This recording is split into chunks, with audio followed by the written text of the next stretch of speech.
정대여신입니다.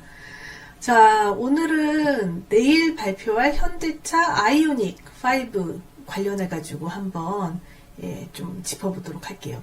아이오닉 5의 실내 사양을 공개를 하면서 15일날 오는 23일에 온라인 행사를 통해서 아이오닉 5를 정식으로 선보일 예정이다 라고 그런 거죠. 자, 바로 내일입니다. 전기차이기 때문에 전기차는 엔진이나 변속기, 기계적인 이제 그 툴이 필요가 없잖아요. 그러니까 구조가 사실 일반 자동차랑 같을 필요는 없었어요. 그런데 그동안은 전기차가 안정화가 되지 않았으니까 생산 라인이나 비용을 감당할 수 없고, 그래서 일반 차들이 플랫폼에다가 전기차의 그 기능을 더 쉬운 형태로 생산이 됐었죠. 근데 이제 그게 아니라 전기차 특유의 전용 플랫폼이 완성이 돼서 그거를 깔고 그 위에다가 차를 조립을 한다라는 거예요. 그러다 보니까 이제 내연기관이 필수적으로 있어야 된다. 아까 앞에 말씀드렸던 엔진이나 그런 기계적인 것들 대신 그 공간을 따로 활용을 할 수 있다. 그래서 공간 활용성이 커진다. 내일 최초로 공개를 할 예정이고요. 지금 뭐 디자인 같은 거는 약간씩 공개가 됐는데 어떻게 됐는지 내일 가봐야 되고요.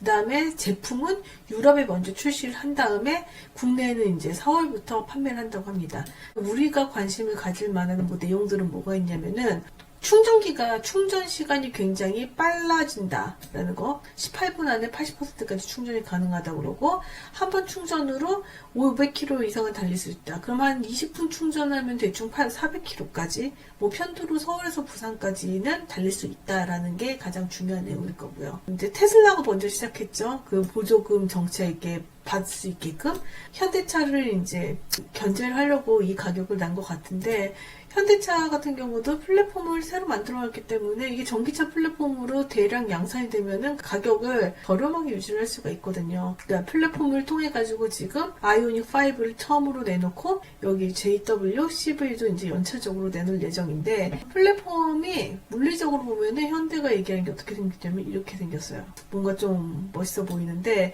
그러니까 바닥이 편편하고 그러니까 공간적인 게 많이 여유가 생기고 엔진이 없고 스케이트보드식이래요. 그래서 쭉 잡아 당기면 이쪽이 늘어나서 소형차든 대형 SUV든 다 같은 플랫폼에서 만들 수 있게 되었다. 이거 관련해가지고 얘기는 예전부터 있었기 때문에 2020년 11월 12일이긴 한데 GMP와 관련해서 두툼한 레포트를 냈어요. 하나금융투자에서. 그래서 여기서 나온 내용들을 좀 한번 짚어보도록 할게요. 전기차가 지금 현대차, 기아차가 2020년 9월 기준으로 4위까지 올라섰어요. 근데 그 올라선 가장 큰 이유가 유럽 판매가 크게 증가했다고 했죠.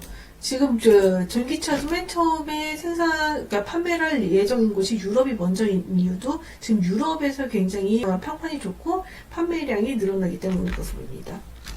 전기차 판매 대수를 보면은 계속 이제 증가하고 있고 상향으로 가고 있고요. 판매 증가율은 지금 코로나의 영향을 받은 2020년도 1, 4분기를 제외하고는 계속 플러스인 상태입니다. 이건 거예요. 그러니까 현대차의 모델 현황해가지고 지금 나왔는데, 과거에는 기존의 자동차에 전기차의 그 부품을 탑재를 했다면, 이제는 전기차 전용 플랫폼으로 처음부터 전기차를 위해서 만들어진 틀 안에서 전기차를 생산을 한다는 겁니다.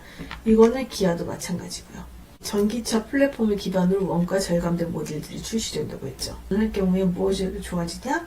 원가가 절감되고 개발 기간이 단축되고 품질이 향상된다. 한마디로 규모의 경제를 이룰 수 있다라는 겁니다.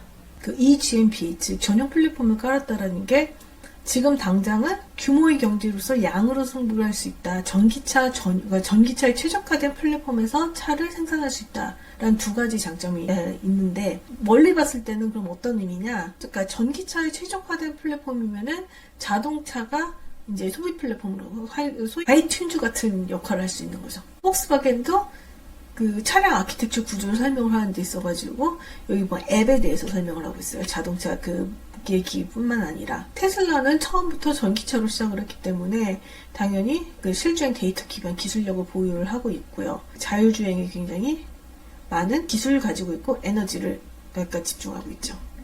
현대 기아차는 아직까지는 하드웨어에서는 굉장히 빠른 포함으로 되고 있는데 소프트웨어 플랫폼은 좀 그러니까 빈 공간이 많아요. 대신 플랫폼을 갖췄기 때문에 하나씩 껴놓기 시작하면은 뭐 준비가 돼 있는 기업들은 금방금방 이 플랫폼에 안착할 수 있지 않을까. 그래서 실질적으로 단기적으로 가장 큰 수혜, 눈에 보이는 수혜는 2차 전지 기업이 될 거고요. 시간이 지나면서 중소형 그 소프트웨어 업체들한테 굉장히 많은 기회가 되지 않을까 싶습니다.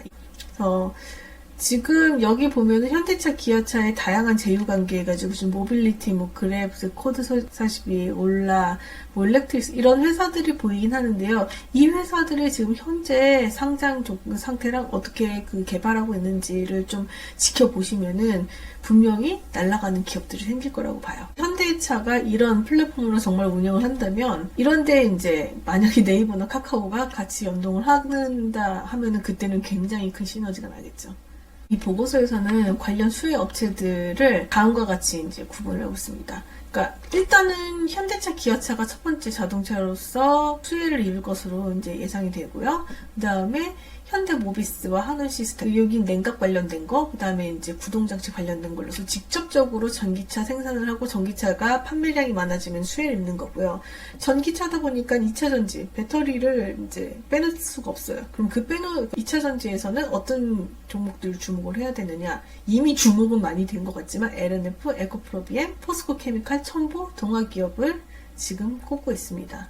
그러니까 2차 전지는 사실 전기차 얘기를 하자면은 보통 이렇게 그러니까 이런 종목들이 다 전기차에 이제 관련된 종목들이라고 얘기를 하고 여기서도 사실 더 세분화돼 가지고 가는 부분이 있어요. 근데 지금 당장은 보다시피 하드웨어는 준비가 되는데 소프트웨어가 준비가 된 건 아니기 때문에 전기차 플랫폼으로서 첫 번째로 주목을 해야 될 게 진짜 돌아가게끔 만들었느냐. 그래서 구동모터, 그 중에서 현대모비스. 그 다음에 배터리 가장 중요하죠. LG화학, SK이노베이션. 예, 그리고 얼마 전에 이재용 회장이랑 정의선 부회장이랑 만나가지고 이슈가 됐었는데 삼성 SDI 이제 전지가 현대에 들어갈 거라고 이슈가 됐었는데 조금 전에 제가 이거 준비를 하다가 봤는데 이런 속보가 떴어요. 이번에 3차 전기차 배터리로는 SK이노베이션이랑 중국 CATL이 낙점이 됐다. LG화학, LG에너지솔루션스는 이제 화재랑 좀 아직 협상의 여지가 좀 있어가지고 빠진 것 같고, 삼성 같은 경우는 처음부터 후보군이 아니었다라고 일단은 기사상에서는 나와요. 참여한 거는 에너지솔루션, SK이노베이션, 삼성 SDI, CATL 등이 참여했다. 그래서 지금 아직까지 화재가 발생이 없어서 SK이노베이션이랑 그다음에 삼성 SDI는 처음부터 이제 배터리 기술 형태가 맞지 않아가지고 제외가 된 것으로 얘기가 나오는데 이 CATL 이게 중국 업체죠. 중국 전기차랑 테슬라 납품하는 것만으로도 좀 빠듯할 텐데 여기까지 했네요. 그리고 이 전기차 그 배터리에서 나오는 열 화재, 지금 배터리 같은 경우는 열이 가장 문제가 될 수 있기 때문에 그 쿨링 시스템을 관장하는 한원 시스템. 예, 지금 그래서 이 세 가지가 일단 가장 첫 번째로 나올 것 같고요. 그 다음에 결국은 전기차가 고도화되면은 MLCC라든가 아니면은 지금 그 시모스, 이건 자율주행까지, 그러니까 전기차에서 가장 특성을 나타낼 수 있는 부분이기 때문에 이쪽 종목들도 좀 주목을 하시면 좋을 것 같습니다. 그리고 지금 여기는 일단 안 나왔는데 자율주행이랑 그런 거 관련된 소프트웨어를 채울 데가 없어요. 지금 현대 기아차 같은 경우는 다른 그 이미 플랫폼을 만들어낸 회사들에 비해서 그런 IT, 그러니까 자동차 IT 같은 게 좀 약해서 뭐 텔레칩스라든가 아니면은 IA 같은 업체들도 당장은 아니더라도 이 전기차가 고도화가 된다면은 굉장히 성장 잠재력이 큰 회사들이거든요. 그래서 그런 기업들도 참고를 하시면 좋을 것 같아요. 자동차 업체들은 여기서 마찬가지로 현대, 기압, 현대모비스, 한원시스템 전기 그 전력을 동력화를 시켜야지 움직일 수 있으니까 현대모비스는 굉장히 중요해질 겁니다. 그리고 배터리 서플라이 체인 이제 수혜 강도를 보면 현대차 배터리는 지금까지는 LG화학이랑 SK이노베이션이 LG화학이 주였는데 오늘 CATL이 수주를 따낸 현 상황에서는 앞으로 어떻게 될지는 조금 모르겠네요. 그러니까 삼성 SDI도 가능성도 있다고 하는데 일단은 지금 보류 상태인 것 같고요. 모르죠. 이제 기술이 또 되면 어떻게 될지. LG화학과 SK가 배터리 수주를 했다면 그 배터리를 만들기 위해서 다시 이제 그 납품하는 회사들이 주목을 받을 수밖에 없겠죠. 그럼 지금 보면은 주요 회사 중에서 한국에 있는 기업들, 한국에 상장된 기업들이 LG화학의 경우 포스코케미칼, 그다음에 LNF 동아기업, SK이노베이션도 LNF, 에코프로비엠, 포스코케미칼, 그다음에 동아기업이 있고요. 첨보는 앞에서는 얘기는 안 나왔는데 전액을 납품해주는 업체들에다가 다시 납품을 해주는 회사예요. 여기서 SK케미칼이나 동아기업에다가 리튬이온과 첨가제를 지금 납품해주는 회사죠. 지금 SK케미칼과 동아기업은 경쟁 상태인지 몰라도 그 두 군데 모두에다가 납품을 해주는 게 첨보니까요. 첨보 바로는 아니지만 전액 납품하는 업체를 통해서 그러니까 매출이 계속 상승할 수밖에 없는 구조이기 때문에 주목을 하고 있습니다. 이 보고서가 주목하는 기업들은 다음과 같습니다. 그 이외에 그 전기차와 관련된 종목들은 여기 있는 이 마인드맵의 종목들을 참고를 하시면 좋을 것 같습니다. 이상입니다.